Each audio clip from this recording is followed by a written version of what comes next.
Good morning students. இப்போ நம்ம என்ன 11th டாபிக் என்ன பார்க்குறோம் அப்படின்னா தெர்மோகெமிக்கல் ஈக்குவேஷன். தெர்மோ அப்படின்னா மீன்ஸ் என்னென்னா வெப்பம்னு அர்த்தம், கெமிக்கல் ஈக்குவேஷன்னா சமன்பாடுன்னு அர்த்தம். அப்போ வெப்ப வேதி சமன்பாடு. Thermochemical equation is balanced stoichiometric chemical equation that include the enthalpy change delta H.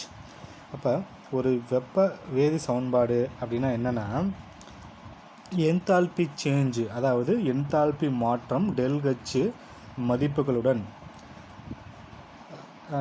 சமன் செய்யப்பட்ட வேதி வினைக்கூறு விகித சமன்பாடு, அதாவது பேலன்ஸ்டு ஸ்டாய்ச்சியோமெட்ரிக் கெமிக்கல் ஈக்குவேஷன்.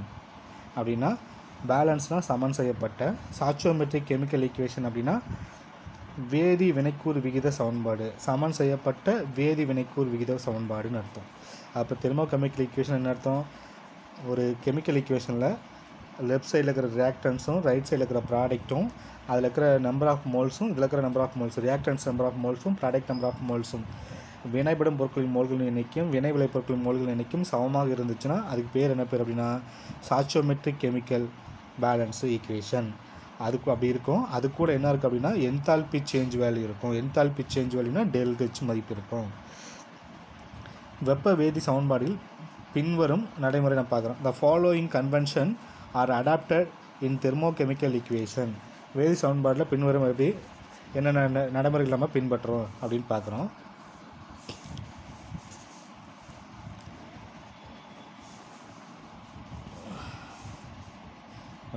இந்த ஈக்குவேஷன் பாருங்கள். இந்த ஈக்குவேஷன் பார்த்தீங்கன்னா உங்களுக்கு தெரியும். இங்கே பாருங்கள், 2H2 gas plus O2 gas gives 2H2O gas. இது வந்து ரியாக்டன்ஸு. இது வந்து ரியாக்டன்ஸு. ரியாக்டன்ஸுன்னு என்ன அர்த்தம்? வினைபடும் பொருள். இது என்ன அப்படின்னா இது வந்து ப்ராடக்ட்டு. இந்த பக்கம் கிவ்ஸ் 2H2O இருக்குல்ல, அது என்ன அப்படின்னு கேட்டால் ப்ராடக்ட்டு. அப்போ 2H2 ப்ளஸ் O2 அப்படிங்கிறது ரியாக்டன்ஸு, வினைபடும் பொருள். அம்புக்குறி கிவ்ஸ் 2H2O, அது வந்து என்ன அப்படின்னு கேட்டால் ப்ராடக்ட்டு. அப்போ இந்த ரியாக்ஷனில் என்ன பண்ண அப்படின்னு கேட்டால் அங்கே பாருங்கள் எத்தனை மோல்ஸ் இருக்குது. 2H2Oவில் எத்தனை H இருக்குது? 4 H இருக்குது இந்த ரியாக்டன்ஸ் சைடு பக்கம். இந்த பக்கம் ப்ராடக்ட் பக்கம் எத்தனை H இருக்குது? வினை விளைபொருள் பக்கம் 4 H இருக்குது. 2 × 2 கீழே 4 H பெருக்கினோம். இந்த பக்கம் எத்தனை இருக்குது? ரியாக்டன்ஸ் சைடு 2 இருக்குது. ப்ராடக்ட் சைடில் முன்னாடி 2H2Oன்னு போட்டிருக்காங்க. அப்போ அந்த 2 வந்து Hக்கும் பொதுவானது, Oக்கும் பொதுவானது. அப்போ 2 O இருக்குது. அப்போ வினைபடும் பொருட்களின் பக்கமும் மோல்கள் என்னென்ன மோல்கள் இருக்குது, என்னென்ன அணுக்கள் இருக்குது, அந்த அணுக்களினுடைய எண்ணிக்கையும் வினை விளை பொருட்களின் மோல்களின் எண்ணிக்கையும் சமமாக இருக்குது அப்படின்னு சொல்லிட்டாங்க. அப்போ இந்த ரியாக்ஷனில் ஃபஸ்ட் பாயிண்ட் பார்க்குறோம் நம்ம. இந்த enthalpy change of reaction ΔHR. ஆர்னா என்ன? ரியாக்ஷன், வினை. ΔH அப்படின்னு அர்த்தம் enthalpy change. Enthalpy change of reaction ΔHR has to be specified with appropriated sign and unit. இது என்ன சொல்லியிருக்காங்க அப்படின்னு இதில் என்தால்பி சேஞ்ச் ஆஃப் ரியாக்ஷனுடைய ΔHRோட வேல்யூ எதை குறிக்கும் அப்படின்னு சைனா குறியீடு அன்று மட்டும் அழகு யூனிட்டு வந்து இருக்கும். இப்போ எக்ஸாம்பிளுக்கு பார்த்தீங்கன்னா ΔHR0 வேல்யூ வந்து -967.4 kJ. இந்த ரியாக்ஷன் நடக்கும்பொழுது இவ்வளவு வந்து ஏன்னா ΔHR0 வேல்யூ கிடைக்கிது. அப்போ இந்த இடத்துல மைனஸ் குறி கிடைக்கிது, சைன் கிடைக்கிது. அப்போ இந்த இடத்துல யூனிட் என்னது? கிலோஜூல்ஸு அப்படின்றது.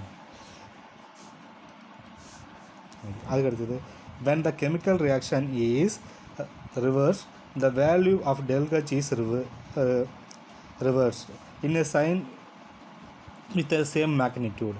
இப்போ ஒரு கெமிக்கல் ரியாக்ஷன் நடக்கும்போது அந்த கெமிக்கல் ரியாக்ஷன் ரிவர்ஸில் நடத்துங்க. இப்போ ஒரு கெமிக்கல் ரியாக்ஷன் பார்த்தோமா, அந்த கெமிக்கல் ரியாக்ஷன் என்ன உருவாச்சு? நீர் உருவாயிடுச்சா?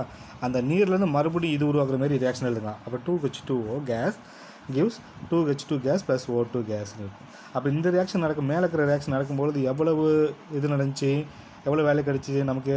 Enthalpy change of reaction -967.4 kJ கிடச்சா. அதே ரியாக்ஷன் நம்ம ரிவர்ஸில் எழுதும்பொழுது, பின்னோக்கி எழுதும்போது எப்படி கிடைக்கும் அப்படின்னு கேட்டால் அதனோட மதிப்பு ஒரே மாதிரி தான் இருக்கும். 967.4 kJ தான் இருக்கும். ஆனால் என்ன மட்டும் மாறுது? சைன் மட்டும் மாறுது. சைனாக குறியீடு மட்டும் மாறுது. அப்போ இந்த வினையில் பார்த்திங்கன்னா முன்னோக்கி வினையில் வந்து பார்த்தோன்னா இந்த ஃபார்வர்ட் ரியாக்ஷனில் இந்த வேல்யூ மதிப்பு கிடைக்குது. அதே ரியாக்ஷனை நம்ம ரிவர்ஸில் எழுதும்போது நமக்கு இப்படி மதிப்பு கிடைக்குது அப்படின்றது. Okay, physical state gas and liquid aqueous solid. இப்போ ஒரு ரியாக்டன்ஸோ ப்ராடக்டாக இருக்குல்ல, வினைப்படும் பொருட்களோ வினை விளை பொருட்களோ இருக்குதோ அதனுடைய ஃபிசிக்கல் ஸ்டேட் எழுதணும். அந்த ரியாக்டன்ஸ் கீழே வந்து அது என்ன நிலைமையில் இருக்குது, வாயுவா, கேஸா, லிக்யூடா, அக்வாஸா. கேஸ்னால் வாயுவே, லிக்யூட்னா நீர்மம், அதை கேஸ்னால் ஜீன் போடணும், லிக்யூட்னா எல்என் போடணும், அக்வாஸ் அப்படின்னா நீர்ம கரைசல், அது ஏக்யூன்னு போடணும், சாலிட்னா எஸ்என் போடணும், இன் ப்ராக்கெட் அது ப்ராக்கெட்டில் போடணும். Of all phase are importance and must be specified in a thermochemical reaction. அப்போ இதில் என்ன பண்ணணும் அப்படின்னா, தெர்மோகெமிக்கல் ரியாக்ஷனில் அதில் இருக்கிற அனைத்து ஸ்பீசஸ்க்குமே நம்ம என்ன பண்ணணும், ஃபிசிக்கல் ஸ்டேட் எழுதணும். ஏன் அப்படின்னா இந்த டெல்ஹெச் வேல்யூ இருக்குதுல, del H depends on the physical state of the reactants and product. அதாவது ரியாக்டன்ஸோடைய ஃபிசிக்கல் ஸ்டேட்டும் ப்ராடக்டோடைய ஃபிசிக்கல் ஸ்டேட்டையும், அதாவது வினைப்படும் பொருட்களுடைய இயற்பியல் நிலைமையும் வினை விளை பொருட்களுடைய இயற்பியல் நிலைமையும் பொறுத்து தான் நமக்கு டெல்ஹெச் மதிப்பு கிடைக்கிது அப்படின்றது. அப்போ இந்த ஈக்குவேஷனில் பார்த்தா உங்களுக்கு தெரியும். இதில் பாருங்கள், ரியாக்டன்ஸு 2H2 கீழே வந்து கேஸ், இது ஹைட்ரஜன் கேஸாக இருக்குது, ஆக்சிஜனும் கேஸாக இருக்குது. இந்த இடத்துல வந்து 2H2 கேஸும் அதுவும் கேஸாக இருக்குது அப்படின்னு.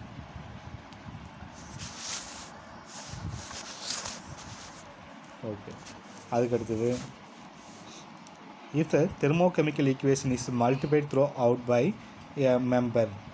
இப்போ ஒரு கெமிக்கல் ஈக்குவேஷன் இருக்குதுன்னு வச்சுக்க, அதை ஏதோ ஒரு நம்பரால் முழுசாக பெருக்குறீங்க. என்ன பண்ணுறோம் அப்படின்னா மல்டிப்ளை பண்ணுறீங்க. இப்போ ஒரு கெமிக்கல் ரியாக்ஷனில் தெர்மோகெமிக்கல் ஈக்குவேஷன் ஒன்று சமன்பாடு இருக்குது. அந்த சமன்பாட்டை ஒரு நம்பரால் முழுசாகவே பெருக்கிறீங்க, ரியாக்டன்ஸும் பெருக்கிறீங்க, ப்ராடக்ட்டும் பெருக்கிறீங்க. அப்படி பெருக்கும்பொழுது நமக்கு டெல்ஹெச் ஆர்0 வேல்யூ என்ன வருதோ அதையும் நம்ம வந்து என்ன நம்பர் போட்டு இங்கே பெருக்கிறீங்களோ அதே நம்பர் இங்கேயும் போட்டு பெருக்கணும் அப்படின்றது. Okay, the enthalpy change is also multiplied by the same number. அப்போ புரிஞ்சா, ஒரு கெமிக்கல் ஈக்குவேஷனில் ஏதோ ஒரு நம்பரை போட்டு மல்டிப்ளை பண்ணும்பொழுது அதே நம்பரை போய் என்ன பண்ணணும் அப்படின்னு கேட்டால் என்தால்பி சேஞ்ச் ஆஃப் வேல்யூ அதே நம்பர் சேம் நம்பரால் மல்டிப்ளை பண்ணணும். அதுதான் வந்து 5th point. The negative sign of del H are indicated that the reaction is exothermic. இப்போ வந்து இந்த ரியாக்ஷன் நடக்கும்பொழுது, ஃபஸ்ட் ரியாக்ஷன் பாருங்கள், இந்த ரியாக்ஷன் நடக்கும்போது என்தால்பி சேஞ்சோட எழுதுது நெகட்டிவில் கிடச்சா. அப்போ நெகட்டிவில் கிடச்சுன்னா அது என்ன ரியாக்ஷன் அப்படின்னு கேட்டால் எக்ஸோதெர்மிக் ரியாக்ஷன். அப்போ ஒரு வேதிவினை வெப்ப வினை நடக்குதுன்னா, வெப்ப வினை நடக்கும்போது அது டெல்ஹெச் ஆர்0 வேல்யூ வந்து மைனஸில் கிடச்சுன்னா அது வந்து வெப்ப உமிழ் வினை அப்படின்ட்டு இருக்காங்க. அதே இன்னொரு ரியாக்ஷன் பாருங்கள், கீழே இன்னொரு ரியாக்ஷனில் பார்த்தீங்கன்னா, இந்த ரியாக்ஷனில் பார்த்தீங்கன்னா டெல்ஹெச் ஆர்0 வேல்யூ என்னவாக இருக்குது, ப்ளஸில் இருக்குது. அப்போ ப்ளஸில் இருக்கும்போது அது என்ன reaction, the positive sign del H R indicate the endothermic reaction. அப்போ இங்கே பாசிட்டிவில் ப்ளஸில் கிடச்சிருக்குதா, இந்த ரியாக்ஷன் ப்ளஸில் கிடச்சிருக்கிறதுனால அது என்ன ரியாக்ஷன் அப்படின்னு கேட்டால் எண்டோதெர்மிக் ரியாக்ஷன். எண்டோதெர்மிக் ரியாக்ஷன் அப்படின்னு கேட்டால் அதான் வெப்ப கொள்வினை, வெப்பத்தை வந்து உறிஞ்சி வச்சுக்கும் அப்படின்ட்டுருக்காங்க. அப்போ வந்து ஒரு வெப்ப வேதி சமன்பாட்டை நம்ம வந்து எப்படி எழுதணும் அப்படிங்கிறத வந்து பார்த்தோம். அது தெர்மோகெமிக்கல் ஈக்குவேஷனை நம்ம எப்படிலாம் பின்பற்றணும் அப்படிங்கிறத ஃபாலோ பண்ணணும் அப்படிங்கிறத பார்த்தோம் நம்ம. ஓகே, அதுக்கடுத்தது standard enthalpy of reaction del H R from a standard enthalpy of formation delH F0. R reaction delH நடந்த enthalpy ஸ்டாண்டர்ட் என்தால்பி. மேலே நாட் போட்டு எழுதுனீங்கன்னா அர்த்தம் ஸ்டாண்டர்ட் என்தால்பி அப்படின்னு அர்த்தம். ஸ்டாண்டர்ட் என்தால்பி ஆஃப் ரியாக்ஷன் ஆறு. கீழே வந்து standard enthalpy formation del H nought எஃப்னு அர்த்தம் ஸ்டாண்டர்ட் என்தால்பி ஃபார்மேஷன் அப்படின்னு அர்த்தம். இப்போ எதில் எதை நம்ம கண்டுபிடிக்கலாம், ஒரு வினையினுடைய திட்ட வினை என்தால்பி, அதாவது டெல்ஹெச் ஆர்0 மதிப்பினை வேல்யூ நம்ம திட்ட உருவாதல் என்தால்பி, அதாவது ஸ்டாண்டர்ட் என்தால்பி ஃபார்மேஷன், அதில் இருந்து நம்ம என்ன பண்ணோம் அப்படின்னா மதிப்பிலிருந்து நம்ம பெற முடியும். அப்போ டெல்ஹெச் நாட் ஃபார்மேஷன் அந்த வேல்யூலேருந்து நம்ம டெல்ஹெச் ஆர்0 வேல்யூ நம்ம கண்டுபிடிக்க முடியும். டெல்ஹெச் நாட் எஃப்லேருந்து டெல்ஹெச் நாட் ஆர் மதிப்பு நம்ம கண்டுபிடிக்க முடியும். த ஸ்டாண்டர்ட் என்தால்பி ரியாக்ஷன் இந்த என்தால்பி சேஞ்ச் ஆஃப் ரியாக்ஷன், அதாவது அனைத்து வினைபடும் பொருள் வினை விளை பொருட்களும் அவற்றின் திட்ட நிலைமையில் உள்ள போது, அதாவது standard enthalpy of reaction is the enthalpy change of reaction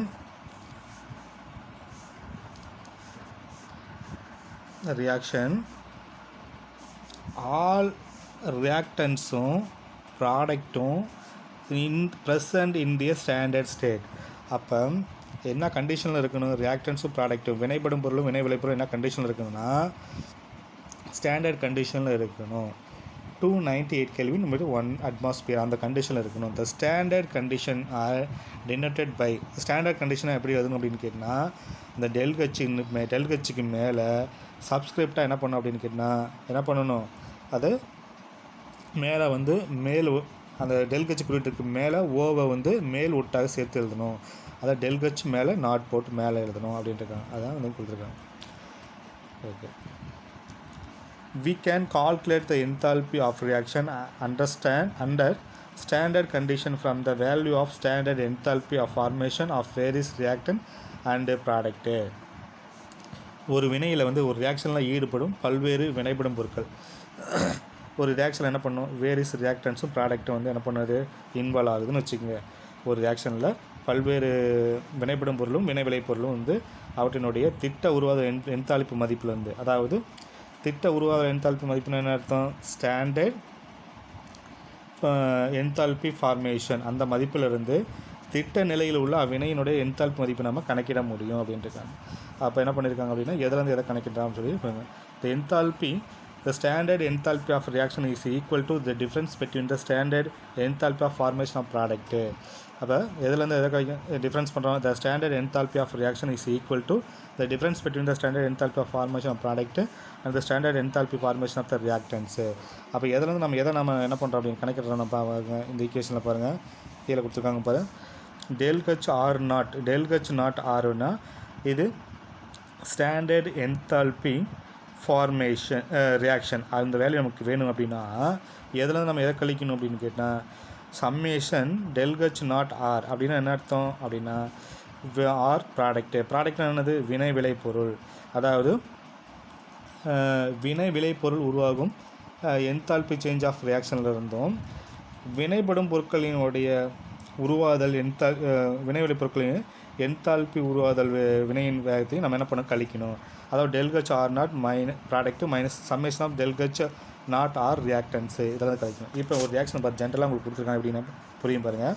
இதுதான் ஃபார்முலா. இந்த ஃபார்முலா எல்லாம் வச்சுங்க. Product minus reactants summation of del H nought R product minus summation of del H nought R reactants. General equation small a capital A plus small b capital B gives small c capital C plus small d capital D. இந்த ரியாக்ஷனுக்கு நமக்கு டெல்கச் not F நம்ம எப்படி எழுதலாம் அப்படின்னா பாருங்கள். இதில் summation product எழுதணும். Product எது? C small c capital C plus small d capital D. அப்போ அதை நம்ம என்ன பண்ணணும்? சம்மேஷன் பண்ணிக்கணும்.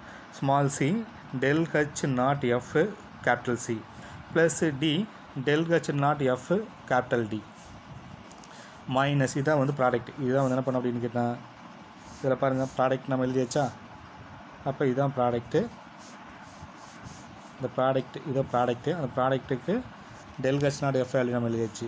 அதுதான் வந்து கீழே கொடுத்துருக்காங்க. C del H not F c plus d del H not F capital D. Okay. அதுக்கடுத்தது என்ன கொடுத்துருக்காங்க அப்படின்னு கேட்டிங்கன்னா இங்கே பாருங்கள். அதுக்கடுத்தது என்ன கொடுத்துருக்காங்க? அதுக்கடுத்தது இந்த இதில் பாரு summation del H not f reactants அப்படின்னு கொடுத்துருக்கோம். அப்போ ரியாக்டன்ஸ் எது? Small a capital A plus small b capital A. அதையும் நம்ம என்ன பண்ணோம்? சம்மேஷன் பண்ணிக்கணும். Small a del H naught F capital A plus b del H not F capital B அப்படின்னு. அப்போ இதிலேருந்து நம்ம இதை கழிச்சோம். ப்ராடக்ட்லேருந்து ரியாக்டன்ஸ் நம்ம கழிச்சிக்கணும் அப்படின்ட்டு. அப்படி கிடைக்கும்போது நமக்கு என்ன கிடைக்கும்? டெல்கச் நாட் எஃப் வேல்யூ நமக்கு கிடைக்கும் அப்படின்ட்டு இருக்கும். அப்போ டெல்கச் நாட் எஃப் வேல்யூ நமக்கு கிடைக்கணும்னா நம்ம என்ன பண்ணணும் அப்படின்னா நம்ம இதான் வந்து ஃபார்முலா. இந்த இதில் வந்து ஒரு கால்குலேஷன் கொடுத்துருக்காங்க பாருங்கள். இந்த கால்குலேஷனை நம்ம எப்படி ஒர்க் அவுட் பண்ணாமல் பாருங்கள். இதே ஃபார்முலா வச்சு தான் நம்ம ஒர்க் அவுட் பண்ணுறோம். நம்ம standard enthalpy formation of C2H5OH liquid, ethyl alcohol, CO2 gas, carbon dioxide, water liquid, அதனுடைய வேல்யூ கொடுத்துருவோம். ஃபஸ்ட்டு ஒன்றுக்கு வந்து -277 எத்தில் ஆல்கால். ரெண்டாவதுக்கு பாருங்கள் -393.5 அண்டு ரெண்டாவது அடுத்தடுத்து H2O வந்து -285.5 கிலோ ஜூல்ஸு. இப்போ இந்த ஈக்குவேஷன் கொடுத்துட்டாங்க. ஈக்குவேஷனில் கொடுக்கும்போது என்ன பண்ணோம்? C2H5OH ப்ளஸ் 3O2 அப்படின்னு கொடுத்தாங்க. சார் இந்த 3O2க்கு வந்து வேல்யூ கொடுக்கலையே. எத்தில் ஆல்காலுக்கு வேல்யூ கொடுத்துட்டாங்க, CO2க்கு வேல்யூ கொடுத்துருக்காங்க, H2ஓக்கு வேல்யூ கொடுத்துருக்காங்க. அப்போ இந்த இதில் பாரு இந்த O2க்கு வந்து வேல்யூ கொடுக்கல. O2 அப்படிங்கிறது வந்து என்ன கேட்டால் இது ஒரு ஆல் எலமெண்ட்ஸோடைய enthalpy change of formation value என்னன்னா 0. நான் முன்னாடியே பார்த்துருக்குறோம். எங்கே பார்த்துருக்கோம் அப்படின்னு கேட்டால் இதுக்கு முன்னாடி டாப்பிக்கில் நம்ம வந்து பார்த்துருக்கோம். எங்கே அப்படின்னா இந்த டாபிக் நடத்தும்போது நான் வந்து ஒரு முன்னாடி வந்து பேஜ் நம்பர் வந்து எந்த பேஜ் அப்படின்னா எந்த பேஜில் பார்த்துருக்கோம், இதுக்கு முன்னாடி நடத்தும் பொழுது நம்ம சொல்லியிருப்பேன்.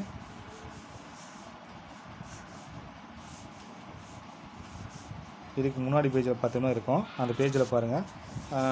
ஆல் எலமெண்ட்ஸோடைய திட்ட உருவாதல் வெப்பம், அனைத்து தனிமங்களுடைய திட்ட உருவாதல் வெப்பம் 0 அப்படின்னு எடுத்துக்கணும். அப்போ O2 அப்படிங்கிறது வந்து என்ன கேட்டால் ஒரு எலமெண்ட்ஸ், அந்த எலமெண்ட்ஸோடைய திட்ட உருவாதல் வெப்பம் எவ்வளோன்னு கேட்டால் 0 அப்படின்னு எடுத்துக்கணும். அப்போ இந்த இடத்துல இதில் என்ன பண்ணணும் அப்படின்னு கேட்டால் இந்த எத்தில் ஆல்கலோட வேல்யூயும் இந்த ஓட்டோட வேல்யூ 0 வச்சுக்கணும். எத்தில் ஆல்கலோட வேல்யூ வாங்கி சப்ஸ்டிட் பண்ணிங்க, இந்த ஓட்டோட வேல்யூ சப்ஸ்டிட் பண்ணிங்க, முன்னாடி நம்பரால் அந்த வேல்யூ போட்டு பெருக்கிக்கணும். அப்போ CO2 வேல்யூ போட்டு பெருக்கணும். முன்னாடி 2க்குன்னா அந்த வேல்யூ போட்டு அதை பெருக்கணும். அதேமாதிரி H2 வேல்யூ வந்து எவ்வளோ, அந்த வேல்யூ போட்டு 3 இன்ட்டு அந்த வேல்யூ போட்டு பெருக்கணும். இப்போ எதாவது எதை கழிச்சிக்கணும், summation of del H naught f product minus summation of del H naught ரியாக்டன்ஸு, அதில் வந்து அதை கழிச்சிக்கணும். நம்ம வினை பொருட்கள் மைனஸ் வினைப்படும் பொருட்களினுடைய அந்த வேல்யூ போட்டு நம்ம சப்ஸ்டிட் பண்ணோம்னா நமக்கு என்ன கிடைக்கும் அப்படிங்கிட்ட நம்ம கிடச்சிக்கணும். கீழே கொடுத்துருக்காங்க பாரு, the enthalpy of formation of O2 gas is a standard state or is 0 by definition. என்ன பண்ணால் என்தால்பி ஃபார்மேஷனில் ஒரு எலமெண்ட்ஸுக்கு வந்து என்னென்னு கேட்டால் வேல்யூ என்னன்னு கேட்டால் 0 வேல்யூ அப்படின்னு, அந்த இடத்துல O2க்கு வந்து 0ன்னு போட்டு போதும். அப்போ 3 × 0 0 தான் வரும். ஓகே, அடுத்த டாபிக் என்ன பண்ணுறோம் அப்படின்னா இன்னொரு எக்ஸாம்பிள் கொடுத்துருக்காங்க பாருங்கள். இன்னொரு எக்ஸாம்பிள் என்ன கொடுத்துருக்காங்கன்னா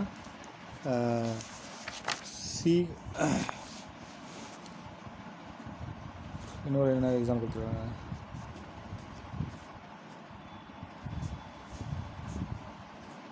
இப்போ ஒரு எக்ஸாம்பிள் பார்த்தாச்சு. இன்னொரு எக்ஸாம்பிள் வந்து என்னன்னா மீத்தேன் கொடுத்துருக்காங்க. அதேமாரி மீத்தேனுக்கு வேல்யூ என்னென்னு பாருங்கள். மீத்தேன் வேல்யூக்கு வந்து அந்த வேலையெல்லாம் கொடுத்துருக்காங்க. சப்ஸ்டிட் பண்ணும்போது மைனஸ் கிடைக்கிது. கார்பன் டை ஆக்சைடு நம்ம என்ன பண்ணோம் அப்படின்னா கம்பஷன் பண்ணும்போது என்ன பண்ணோம்னா அதுவும் மைனஸில் கிடைக்கிது அப்படின்ட்டு சப்ஸ்டிட் பண்ணோம்னா அந்த வேல்யூ பாருங்கள். அந்த வேல்யூவில் வந்து கொடுத்துருக்காங்க del H naught R equal to del H naught f product minus del H naught f bracket reactants. இப்போ இதில் என்ன பண்ணோம் அப்படின்னு கேட்டேன், இது என்னென்ன வேல்யூ பண்ணுவோம், நமக்கு ப்ராடக்ட்டில் என்னென்ன இருக்குது, அந்த ஈக்குவேஷனில் CO2 இருக்குது, H2O இருக்குது. CO2க்கு முன்னாடி 2 இருக்குது, அதனுடைய மதிப்பு போட்டு நம்ம பிரிக்கணும். அதேமாரி என்ன பண்ணோம், நீருக்கு முன்னாடி 2 3 இருக்குது, அந்த வேல்யூ போட்டு பிரிக்கணும். அப்போ இந்த மதிப்பு சப்ஸ்டிட் பண்ணி ஃபார்முலா சப்ஸ்டிட் பண்ணி கிடைக்கும்போது நமக்கு இவ்வளோ வேல்யூ கிடைக்கிது அப்படின்னு. ஓகே, அதுக்கடுத்தது மீத்தேனுக்கு பாருங்கள் இவ்வளோ கிடைக்கிது. மீத்தேனை நம்ம ஆக்சிஜனை போட்டு நம்ம எரிக்கும்போது இவ்வளோ வேலை கிடைக்கிது. அதேமாதிரி கார்பன் டை ஆக்சைடை நம்ம கம்பஷன் பண்ணும்போது எரிக்கும்பொழுது கார்பன் கூட எரிக்கும்பொழுது நமக்கு இவ்வளோ வேலை கிடைக்கிது. அப்போ combustion reaction is always exothermic. ஒரு எரிதல் வினை அப்படிங்கிறது வந்து எக்ஸோதெர்மிக். ஏன்னா ஒரு எரிக்கும்போது வெப்பத்தை வந்து வெளியிடும். அப்போ என்ன பண்ணோம் அப்படின்னா வெப்பம் உமிழ்முனையாக இருக்கும். இந்த enthalpy change is always negative. அதனால் என்ன என்தால்பி சேஞ்ச் டெல் Hோட வேல்யூ வந்துக்கிட்டால் நெகட்டிவில் தான் இருக்கும் அப்படிங்க. அப்போ இதெல்லாம் வந்து எரிக்கிறோம், நம்ம மீத்தேனை ஆக்சிஜனை போட்டு எரிக்கிறோம், கார்பனை ஆக்சிஜனை போட்டு எரிக்கிறோம். அப்போ எரிக்கும்போது அந்த ரியாக்ஷன் எனக்குன்னா எக்ஸோதெர்மிக், அதாவது எக்ஸோதெர்மிக்னா மைனஸ் குறியீட்டில் இருக்கும் அப்படின்றது. ஓகே, அதுக்கடுத்தது மோலார் ஹீட். மோலார் ஹீட் அப்படின்னா ஹீட் கம்பஷன் அப்படின்னு பாருங்கள். அடுத்த டாபிக் என்ன பண்ணால் ஹீட் கம்பஷன், எரிதல் வெப்பம். The heat of combustion of a substance is defined as the change in enthalpy of system when 1 mole of substance is completely burned in excess of air or oxygen. இப்போ 1 mole சேர்மம் 1 mole of சேர்மத்தை 1 mole of சப்ஸ்டன்ஸை நம்ம கம்ப்ளீட்டாக என்ன பண்ணுறோம் அப்படின்னு கேட்டால் ஆக்சிஜனையோ அல்லது ஏரையோ 1 mole சேர்மத்தை முழுவதுமாக என்ன பண்ணுவோம் காற்றோ அல்லது ஆக்சிஜனை சேர்த்து நம்ம எரிக்கப்படும் பொழுது எவ்வளவு வந்து அந்த அமைப்பு வந்து எவ்வளவு என்தால்பி சேஞ்ச் ஏற்படுது, அந்த சேர்மத்தில் வந்து எவ்வளவு எரிதல் வெப்பம் வந்து என்தால்பி சேஞ்ச் மாற்றம் எவ்வளோ என்தால்பி சேஞ்ச் எவ்வளோ ஏற்படுதோ அதுக்கு பேர் தான் என்ன ஹீட் ஆஃப் கம்பஷன். அப்போ ஹீட் ஆஃப் கம்பஷன் நம்ம என்ன எப்படி குறியிடலாம் அப்படின்னு கேட்டால் டெல் HCன்னு எழுதலாம். சீன் என்ன கம்பஷன், டெல் Hன்னு எழுதுறது என்தால்பி சேஞ்ச். அப்போ என்ன பண்ணும் ஹீட் கம்பஷன்ஸ் என்ன டெல் HCன்னு அர்த்தம் அப்படின்னு கேட்டால் அதனுடைய கம்பஷன் டெல்ஹெச் வேல்யூ. ஒரு பொருள் எரிக்கும்போது அதன் என்தால்பி எவ்வளோ மாற்றம் ஏற்படுது அப்படின்ட்டு இருக்காங்க. என்தால்பி எவ்வளோ சேஞ்ச் ஆகுது அப்படின்னு. அப்போ ஹீட் ஆஃப் கம்பஷன் என்ன அர்த்தம் அப்படின்னா 1 மோல் சப்ஸ்டன்ஸை கம்ப்ளீட்டாக ஆக்சிஜனையோ அல்லது ஏரையோ எக்ஸஸாக போட்டு அதிகளவு போட்டு நம்ம எரிக்கப்படும் பொழுது அதில் வந்து எவ்வளோ என்தால்பி மாற்றம் ஏற்படுது, என்தால்பி சேஞ்ச் ஆகுது அப்படிங்கிறது தான் வந்துக்கிட்ட heat of combustion of substance, ஒரு பொருளினுடைய எரிதல் வெப்பம் அப்படின்ட்டு இருக்காங்க. இப்போ ஒரு எக்ஸாம்பிளுக்கு என்ன கொடுத்துருக்காங்க அப்படின்னு கேட்டால், முன்னாடியே சொன்னேன் மீத்தேனை CH4 அப்படின்னு மீத்தேனை ஆக்சிஜனை போட்டு அதிகளவு ஆக்சிஜனை போட்டு சிதைக்கும் பொழுது எரிக்கும் பொழுது கார்பன் டை ஆக்சைடு நீர் கிடைக்கிது. அப்போ அந்த வினையில் என்ன பண்ண அப்படின்னா வெப்பம் வெளியிடுது. வெப்பம் வெளியிடுறதுனால மைனஸ் சிம்பிள் எவ்வளோ வேல்யூ கிடைக்குன்னா 87.78 kJ மோல் -1 கிடைக்குது. ஓகே, அதுக்கடுத்தது கார்பனை கம்பஷன் பண்ணுறாங்க. கார்பனை என்ன பண்ணுறாங்க, எரிக்கிறாங்க. எரிக்கும் போது என்ன ஆயிடுது அப்படின்னு கேட்டிங்கன்னா -394.55 kJ மோல். அப்போ அந்த மைனஸ் குறிக்கிறதுனால நெகட்டிவ் சிம்பிள் கிடைக்கிறதுனால அது என்ன பண்ணும் அப்படின்னா எக்ஸோதெர்மிக் ரியாக்ஷன், வெப்ப உமிழ்வினையாக செயல்படுகிறது. அதுக்கடுத்த டாபிக் வந்து molar heat capacity. Molar heat capacity அப்படின்னா என்ன அர்த்தம்னா மோலார் வெப்ப ஏற்புத்திறன். மோலார் வெப்ப ஏற்புத்திறன் அப்படின்னா ஒரு அமைப்பிற்கு வெப்பத்தை கொடுக்குறீங்க. ஒரு சிஸ்டத்துக்கு ஒரு ஹீட்டை வந்து சப்ளை பண்ணுறீங்க. ஹீட்னா Q. அப்போ ஒரு அமைப்பில் வந்து வெப்பம் ஏற்கனவே இருக்கும்.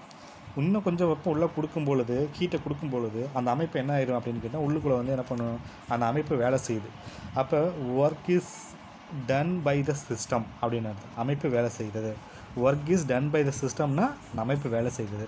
அப்போ அமைப்பு வேலை செய்யுதுன்னா என்ன அர்த்தம், அதில் வந்து என்ன பண்ணோம், அதில் இருக்கிற மாலிகுல்ஸ், அந்த சிஸ்டத்தில் இருக்கிற மாலிகுல்ஸ் அந்த அமைப்பில் உள்ள மூலக்கூறுகள்லாம் என்ன பண்ணும், அந்த ஹீட்டை உறிஞ்சி வச்சுக்கும்.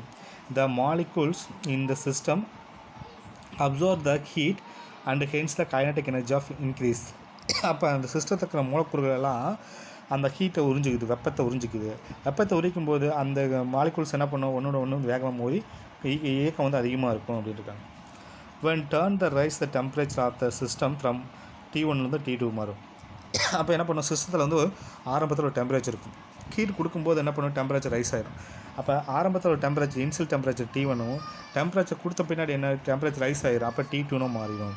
அப்போ this temperature T2 minus T1 இந்த temperature is directly proportional to the amount of heat absorbed and inversely proportional to the mass of the substance.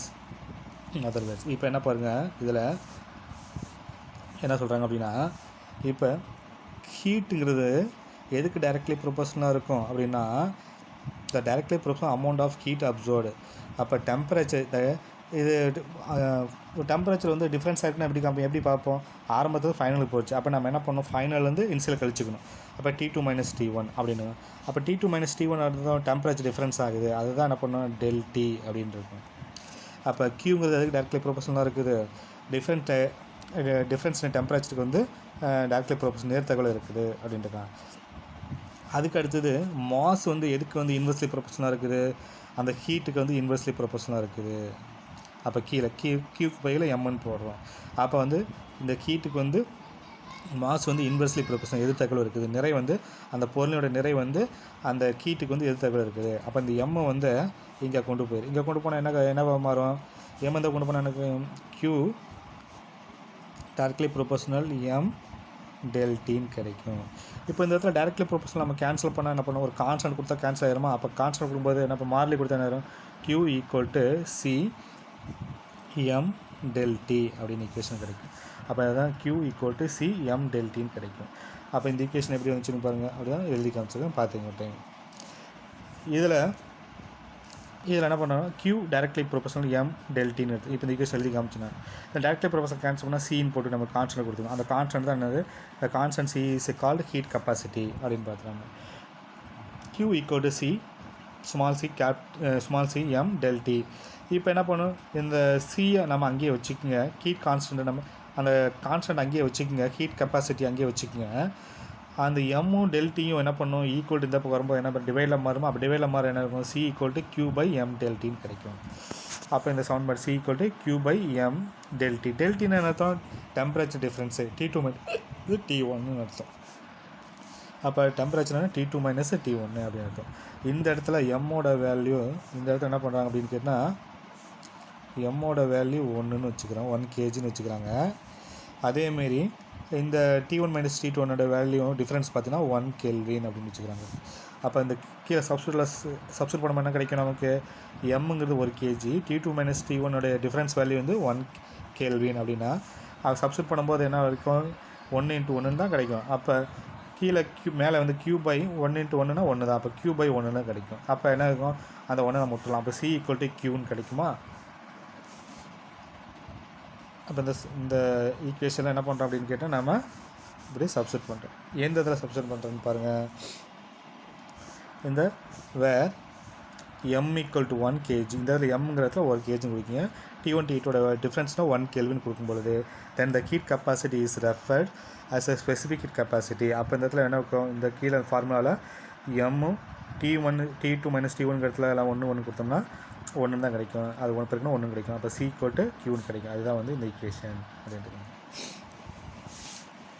இந்த ஈக்குவேஷன் என்னது? Specific heat capacity is refer to specific heat capacity, தன் வெப்ப ஏற்புத்திறன் அப்படின்னு அர்த்தம். சரி,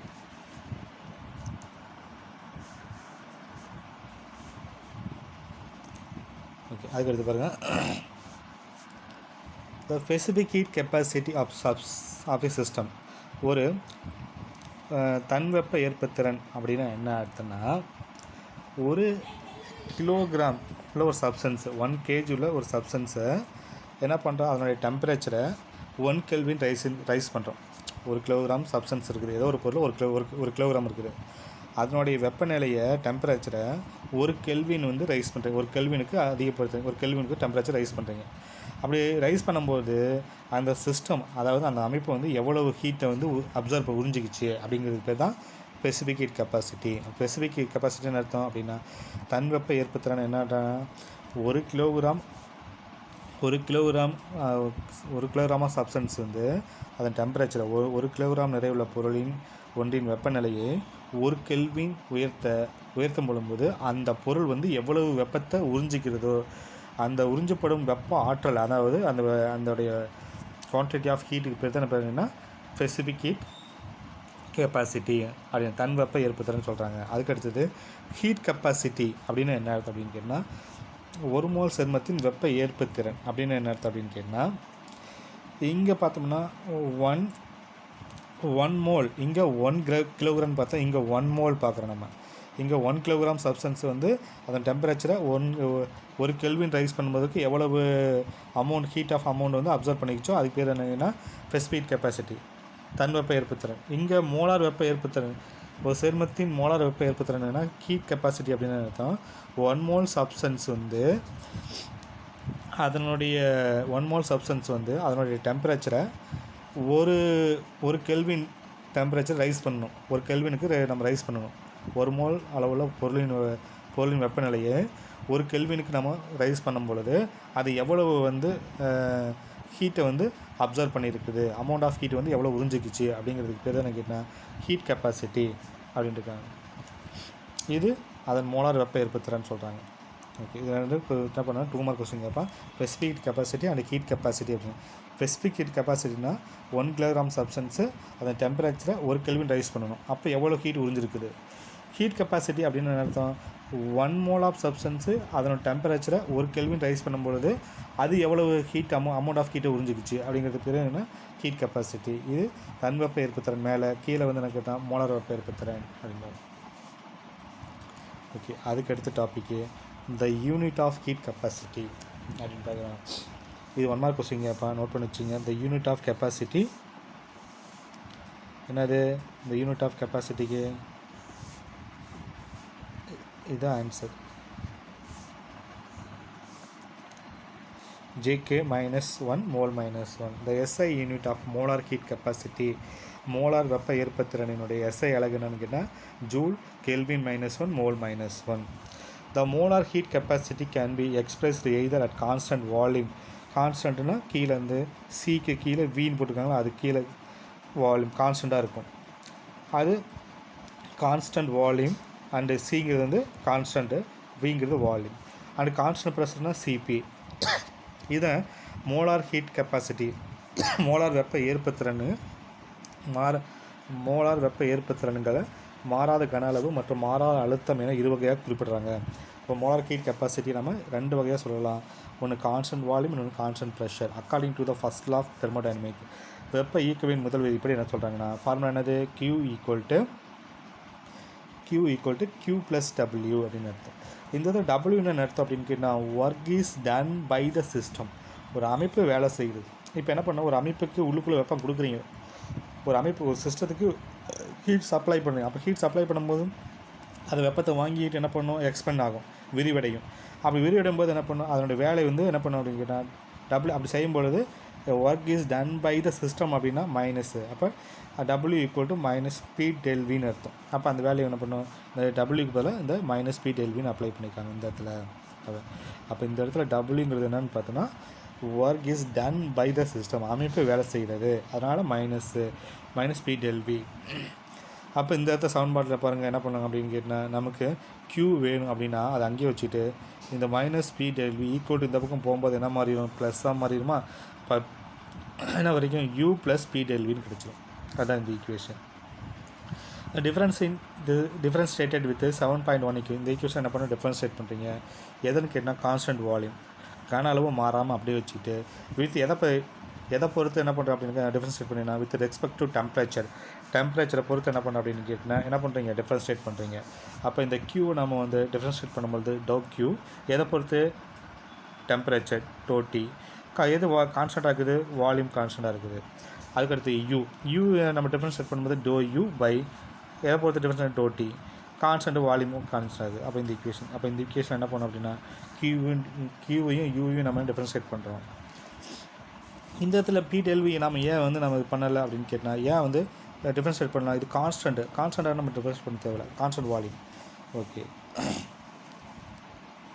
அதுக்கடுத்து இந்த சமன்பாட்டில் எப்படின்னா டிஃப்ரென்ஷியேட் பண்ணோம்னா இது கிடச்சிடும் நமக்கு. இது கிடச்சிச்சின்னா இந்த சமன்பாடு கிடச்சி, இந்த சமன்பாட்டை என்ன பண்ணோம் அப்படின்னா, இது என்ன பண்ணோம் அப்படின்னு கேட்டால், இது ஒரு சிஸ்டம். இந்த சிஸ்டம் என்ன பண்ண, இந்த சிஸ்டத்துக்கு நம்ம ஹீட் கொடுக்குறீங்க. ஹீட் கொடுக்கும்போது என்ன ஆயிடுது அப்படின்னு கேட்டால், சிஸ்டத்தை உறிஞ்சி வச்சுக்குது. அப்போ உறிஞ்சி வைக்கும்போது என்ன பண்ணுவோம், ∂Q/∂T அப்படின்னு அர்த்தம். அப்போ கான்ஸ்டன்ட் வால்யூமாக இருக்குது. அப்போ இதுக்கு பதிலாக நம்ம என்னென்னு போடலாம் அப்படின்னு கேட்டால், இதுக்கு பதிலாக இந்த ∂Q/∂T வீக்கு பதிலாக என்னென்னு பண்ணலாம், CVன்னு போட்டலாம். CVனா என்ன அர்த்தம், த heat capacity at constant volume. Heat capacity constant volume அது எதுக்கு சமம் அப்படின்னா, ∂U/∂T கான்ஸ்டன்ட் வால்யூமுக்கு சமம். அப்போ கீழே கொடுத்துருக்காங்க பாரு, this heat capacity at constant volume என்ன சொல்லியிருக்காங்க, மாறா கன அளவில் மோலார் வெப்ப ஏற்புத்திறன். அதாவது மாறா கன அளவு, கான்ஸ்டன்ட் வால்யூம்னா மாறா கன அளவில் அதன் வெப்ப ஏற்புத்திறன் CV என்பது is define the rate change in internal energy with respect to temperature constant volume. அது எதை பொறுத்து மாறுது, வெப்பநிலையை பொறுத்து இன்டர்னல் எனர்ஜி மாறுது. அப்போ இந்த இதில் பாருங்கள், இது இவங்கிறது வந்து அகாற்றல் எதை பொறுத்து மாறுது, வெப்பநிலையை பொறுத்து மாறுது. அது எது மாறாமல் இருக்குது, கான்ஸ்டன்ட் வால்யூம் மாறாமல் இருக்குது, கன அளவு மாறாமல் இருக்குது அப்படின்ட்டு.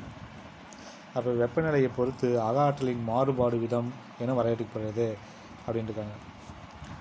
சிமிலர்லி இந்த molar heat capacity at constant pressure PV. இதே போல் என்ன பண்ணணும் அப்படின்னா, ஹீட் கெப்பாசிட்டி கான்ஸ்டன்ட் ப்ரெஷர், அதாவது என்ன பண்ணணும்னு கேட்டால், இதே போல் மாறா அழுத்தத்தில் மோலார் வெப்ப ஏற்புத்திறன், இதுக்கு நாம் என்ன பார்க்கலாம் அப்படின்னா, இதேமாரி பார்க்கலாம் அப்படின்ட்டுருக்காங்க.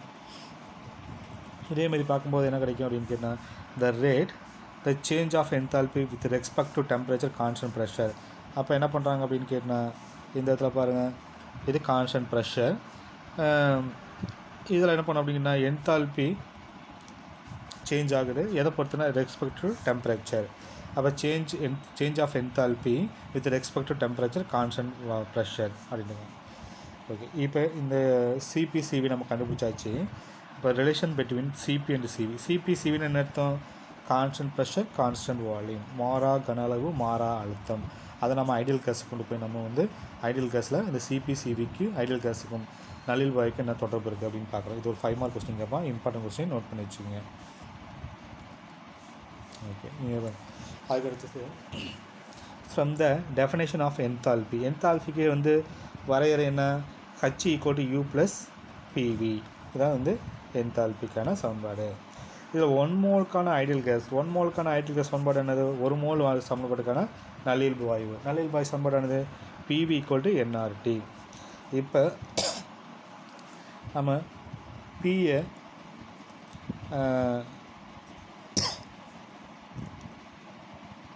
பி அப்படி வச்சுங்க. சமன்பாடு என்ன கிடச்சி நமக்கு அப்படின்னா PV = nRTன்னு கிடைச்சா, இந்த இடத்துல பிங்கிறதுல நம்ம என்ன பண்ணுறோம் அப்படின்னு கேட்டால் இந்த மதிப்பு சப்ஸ்டிட் பண்ணுறோம். பி அப்படியே வச்சுக்கோங்க. இந்த வியை வந்து ஈக்குவல் போட்டு போகும்போது nRT/Vன்னு கிடைக்குமா? அப்போ என்ன பண்ணோம்? பியோட வேல்யூ என்னது? nRT/Vன்னு கிடைக்கும். இப்போ இந்த சமன்பாட்டில் என்ன பண்ணுறாங்க அப்படின்னா, இந்த சமன்பாட்டில் கொண்டு போய் அப்ளை பண்ணுறாங்க. அப்ளை பண்ணும்போது என்ன கிடைக்கும்? இந்த சமன்பாட்டில் அப்ளை பண்ணுறாங்க. இந்த சமன்பாட்டில் அப்ளை பண்ணும்போது என்ன கிடைக்கும் நமக்கு அப்படின்னா, பாருங்க, ஹச் யூக்கு அப்படியே போட்டுக்குங்க.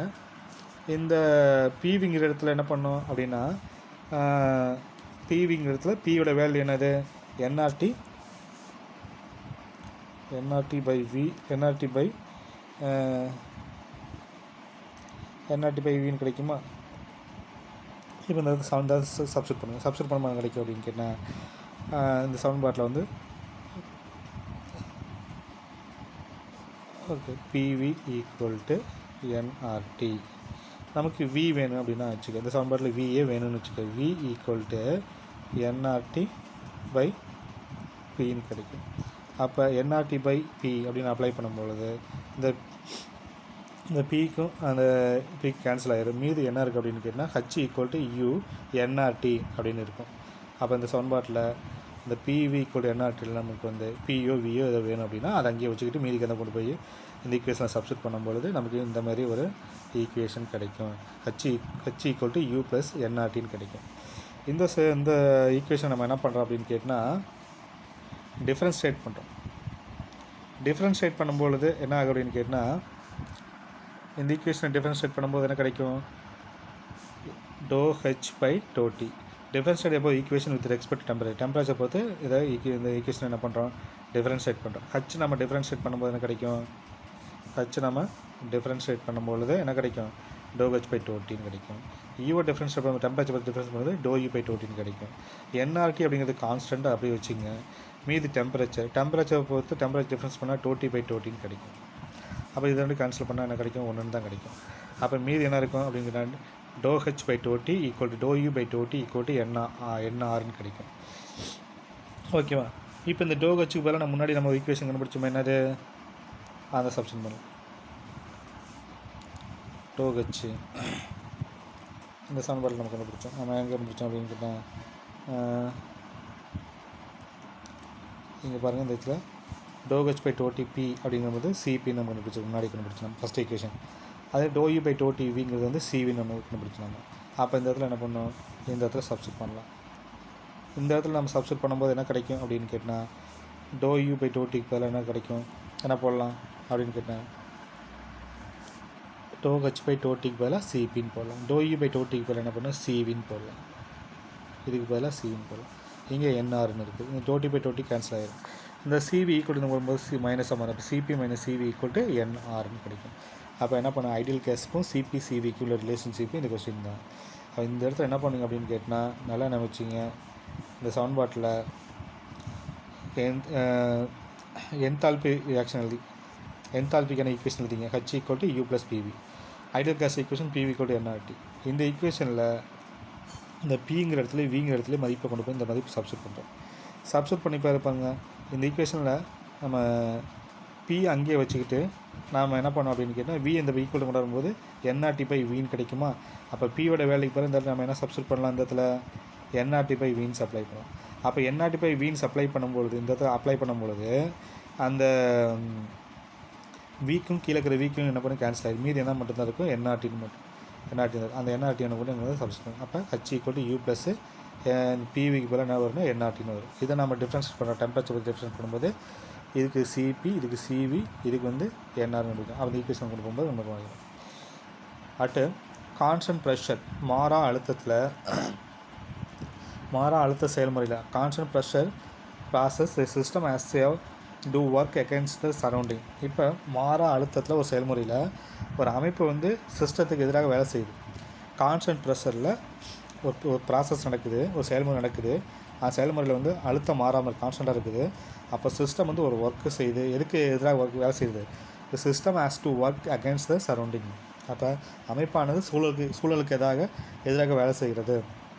Hence the system would require more the heat to affect given temperature rise than the constant volume to Cp is always greater than Cv. அதாவது கன அளவு மாறா செயல்முறை காட்டிலும், அதாவது கான்ஸ்டன்ட் வால்யூமை காட்டிலும், அந்த ப்ராசஸ் கன அளவு மாறா செயல்முறை காட்டிலும் ஒரு ப்ராசஸ் வந்து கான்ஸ்டன்ட் வால்யூம்ஸ் இருக்குதுன்னா அதை காட்டிலும் ஒரு குறிப்பிட்ட வெப்பநிலை உயர்வை அடைவதற்கு அமைப்புக்கு அதிக அளவு வெப்பம் தேவைப்படுது. அப்போ என்ன பண்ண அப்படின்ட்டா, ஒரு குறிப்பிட்ட வெப்பநிலை உயர்வை அடைவதற்கு அமைப்புக்கு அதிகம் வந்து வெப்பம் தேவைப்படுது அப்படின்ட்டுருக்காங்க. அப்போ சிஸ்டத்துக்கு என்ன பண்ண அப்படின்னு கேட்டால் மோர் ஹீட் தேவை அப்படின்ட்டுருக்காங்க. ஒரு குறிப்பிட்ட வெப்பநிலையை அடைவதற்கு அமைப்பிற்கு அதிக அளவு வெப்பம் தேவைப்படுது. அப்படி தேவைப்படும் போது என்ன பண்ண அப்படின்னா, எதை விட எது அதிகமாக இருக்கும்? சிபி மதிப்பு எப்போதுமே சிவி விட அதிகமாக இருக்கும். அதாவது CP is always greater than CV. CV விட சிபி மதிப்பு எப்பயுமே கிரேட்டர் தான் இருக்கும் அப்படின்றது. ஓகே, அதுக்கு அடுத்தது பார்க்கலாம். டெல் ஹெச்சுக்கும் டெல் ஈக்குள்ள கால்குலேஷன். இது ஒரு 5 மார்க் கொஸ்டின் கேட்கலாம். நோட் பண்ணி 2 மார்க் 3 மார்க் கொஸ்டின் கேட்கலாம். இப்போ நம்ம பார்த்தோம் 1 mole of ideal gas. 1 mole of ideal கேஸ்க்கு நம்ம என்ன சமன்பாடு பார்த்தோம் அப்படின்னு பார்த்தோம்னா, சிவி ஈக்குவல் டு என்னென்னு பார்த்தோம். சிவிக்கு பதிலாக நம்ம என்ன பார்த்தோம்? டோ யூ பை டோட்டின்னு போடலாமா? சிபிக்கு பதிலாக டோ ஹெச் பை டோட்டின்னு போடலாமா? அப்போ இந்த சமன்பாட்டில் பாருங்கள், சிபிக்கு பதிலாக இதை போடலாம், சிவிக்கு பதிலாக இதை போடலாம். அப்போ என்ன பண்ணோம் அப்படின்னு கேட்டால், இதுக்கு என்ன சமன்பாடுன்னு பார்க்குறோம் அந்த ஈக்குவேஷனில். இப்போ சிவி ஈக்குவல் டு டோ யூ அப்படின்னு டியூ பை டிடின்னு கூட போடலாம், டிஃப்ரென்ஸ் தான். அதேமாதிரி இந்த சமன்பாட்டில் என்ன பண்ணுறோம் அப்படின்னு கேட்டால், இந்த சமன்பாட்டில் பாருங்கள், இந்த டிடிஏ டிவைடில் இருக்குது இந்த பக்கம் கொண்டாந்துருங்க. இந்த பக்கம் கொண்டாடும் இருக்கும் டியூ ஈக்குவல் டு சிவி டிடின்னு கிடைக்கும். ஓகே, அதுக்கடுத்தது அதேமாதிரி என்ன பண்ணோம் அப்படின்னா, இதை நம்ம சேஞ்ச் பண்ணும்போது என்ன பண்ணுவோம்? சேஞ்ச் பண்ணும்பொழுது டிங்கிறது டெல் யூ, சிவிங்கிறது சிவி, டிடிங்கிறது டெல் டின்னு போட்டுக்கலாம். அப்போ del U equal to C V d T. Del டின்னு என்ன அர்த்தம்? டெம்பரேச்சர் டிஃப்ரென்ஸு, அதான் D2 - T1 எழுதிக்கலாம். ஃபார் என் மோலுக்கு ஆஃப் ஐடியல் கேஸ் எழுதும் பொழுது இந்த இடத்துல என்ன பண்ணோம்? டெல் யூ ஈக்குவல் டு என் மோல்ஸ்னு போட்டு என் சிவி T2 - T1 போட்டுக்கலாம். ஓகே, அதேமாரி அந்த டெல் ஹெச்சுக்கு நம்ம எழுதும்பொழுது இதேமாதிரி எழுதுகிறோம். அப்போ del H equal to N CP T2 - T1 எழுதுகிறோம். அப்போ டெல் ஈக்கும் டெல் ஹெச்சுக்குள்ள ரிலேஷன்ஷிப் நம்ம இப்படி கொண்டாந்து எழுதிக்கிறோம். முன்னாடி ஈக்குவேஷன் கண்டுபிடிச்சிட்டு வச்சு நம்ம எழுதிக்கிறோம். இதில் பாருங்கள், ஒரு வந்து கொஸ்டின் கேட்டுக்கிறாங்க. அந்த கொஸ்டின் என்ன அப்படின்னு கேட்டால், calculate the del H on heating 128 gram of oxygen. இப்போ டெல் ஹெச் மதிப்பை கண்டுபிடிக்கணும். எதுலேருந்து அப்படின்னு கேட்டால், இப்போ 128 கிராம் ஆக்சிஜனை 0 டிகிரி செல்சியஸ்லேருந்து 100 டிகிரி செல்சியஸுக்கு நம்ம வெப்பப்படுத்துகிறோம். அதான் ஆக்சிஜனை வந்து 0 டிகிரி செல்சியஸ்லேருந்து 100 டிகிரி செல்சியஸுக்கு நம்ம ஹீட் பண்ணுறோம். ஹீட் பண்ணும்போது C P and C V on average value என்ன அப்படின்னா, சிபியோட வேல்யூ 21 ஜூல்ஸ் மோல் -1 கெல்வின் -1. சிபியோட வேல்யூ வந்து 29 ஜூல் -1. டிஃப்ரென்ஸ் அதுக்கு சிபிக்கு டிஃப்ரென்ஸ்னா 8 joules mole -1 which appropriate equal to R. இது எதுக்கு ஈக்குவல் அப்படின்னு கேட்டால் ஆருக்கு ஈக்குவல் டு அப்படின்ட்டாங்க. இப்போ நமக்கு வந்து முன்னாடி ஈக்குவேஷன் ஃபார்முலா பார்த்தோமா. அப்போ டெல்லிக்கு என்னது சமன்பாடு பார்த்தோம்? டெல்லி equal to N CV D2 - T1. அதேமாதிரி டெல் ஹெச்சுக்கு என் சிபி D2 - T1. இப்போ நம்பர் ஆஃப் மோல்ஸ் நம்ம கண்டுபிடிக்கணும். என்ன பண்ணோம் அப்படின்னு கேட்டால், ஆக்சிஜன் நம்பர் ஆஃப் மோல்ஸ் எவ்வளோ கிராம் கொடுத்துருக்காங்க, அந்த கிராம் என்ன பண்ணிக்கிறோம் அப்படின்னு கேட்டால், அந்த கிராமை மேலே போட்டுங்க. கீழே 32 அப்படிங்கிறது ஓட்டோடைய மாஸ், ஆக்சிஜனுடைய மாஸ். ஆக்சிஜனுக்கு வந்து ஒரு ஆக்சிஜனுக்கு 16, அப்போ 2 ஆக்சிஜனுக்கு வந்து 32. அப்போ என்ன பண்ணாங்கன்னா, ஓட்டோடைய மாஸ் எவ்வளோன்னு கேட்டால் 32. அப்போ அதனுடைய வெயிட்டை அதோட மாஸாக டிவைட் பண்ணும்போது மோல்ஸ் கிடச்சிடும். 128 32 டிவைட் பண்ணும்போது 4 கிடைக்கும். 128ங்கிறது வந்து இந்த கொஸ்டினில் கொடுத்துருக்கிற மாஸ், ஆக்சிஜனுடைய மாசு. இந்த 32ங்கிறது வந்து ஒரு ஆக்சிஜனுக்கு 16 மாஸ் அப்படின்னா 2 ஆக்சிஜனுக்கு என்ன பண்ணும்? 16 × 2 32, 4 மோல்ஸு, 4 மோல்ஸு. T1 அப்படிங்கிறது டெம்பரேச்சர் ஆரம்பத்தில் வந்து என்ன இருக்குது? 0ன்னு இருக்குது. அதை கெல்வினுக்கு மாற்றும் போது அது கூட நம்ம 273 கூட்டிக்கணும். அப்போ 0 அது கூட நம்ம 273 கூட்டினோம்னா எதுக்கு மாறிக்கும், கெல்வினுக்கு மாறிடும். அதேமாதிரி 100 டிகிரி செல்சியஸுங்கிறது T2, அதை கெல்வினுக்கு மாற்றும் போது இந்த 100 கூட 273 ஆட் பண்ணிங்கன்னா கெல்வினுக்கு மாறி 373 கெல்வின் மாறிடும். அப்போ T1க்கு வந்து 273 கெல்வின், T2க்கு வந்து 373 கெல்வின். அப்போ இந்த டெல்ஹெச் வேல்யூ நம்ம என்ன பண்ணுறோம், டெல்லியோட வேல்யூவை சப்ஸ்டிட் பண்ணுறோம். சப்ஸ்டிட் பண்ணும்போது டெல்லியோட சம்பளம் Delhi equal to NCV T2 - T1 கிடைக்கும். அப்போ சமன்பாடு சப்ஸ்டிட் பண்ணும்போது என்ன கிடைக்கும், டெல்லி ஈக்குவல் டு என்னங்கிறது நம்பர் ஆஃப் மோல்ஸ் 2, அதனுடைய டெல்லியோட வேல்யூ வந்து ஃபஸ்ட்டு கொஸ்டினில் கொடுத்துட்டாங்க எவ்வளோன்னு கேட்டால் 21. அதில் டிஃப்ரெண்ட் டெம்பரேச்சர் T2 - T1 கழிச்சும்போது எனக்கு 100ன்னு கிடைக்கும். 4 × 21 × 100 பெருக்கும்போது 8400 ஜூல்ஸ் கிடைக்கும். அதை நம்ம ஜூல்ஸுக்கு கிலோ ஜூல்ஸுக்கு மாற்றும் போது 1000 டிவைட் பண்ணிக்கணும். அப்போ கிலோ ஜூல்ஸ்க்கு மாறிடும். அதேமாதிரி டெல்ஹெச்சுக்கு மாற்றும் போது NCP D2 - T1 என்னோட வேல்யூ 4 தான். அந்த சிபியோட வேல்யூ கொஸ்டின் கொடுத்துருக்காங்க 29. டெம்பரேச்சர் டிஃப்ரென்ஸ் வந்து 373 - 273 100 கிடைக்கும். இப்போ 4 29 100 பெருக்கும்போது 11600 கிடைக்கும், ஜூல்ஸ் கிடைக்குது. ஜூல்ஸ் கிலோ ஜூல்ஸ் மாற்றும் போது 1000 டிவைட் பண்ணும்போது மாறிக்கும். அப்போ டெல்ஹெச் டெல் வேல்யூ நம்ம வந்து கண்டுபிடிச்சாச்சு. ஓகே, அதே மாதிரி எவல்யூட்டர் செல்ஃப் 2 கொஸ்டின் என்ன பண்ண கொடுத்துருக்காங்க, இதுக்கு வந்து புக்கு பின்னாடி ஆன்சர் இருக்குது, எப்படின்னு ஒரு டைம் பார்த்துட்டு ஒர்க் அவுட் பண்ணிப்பாங்க. Okay, thank you. மீதி வந்து நெக்ஸ்ட் கிளாஸ் பார்க்கலாம்.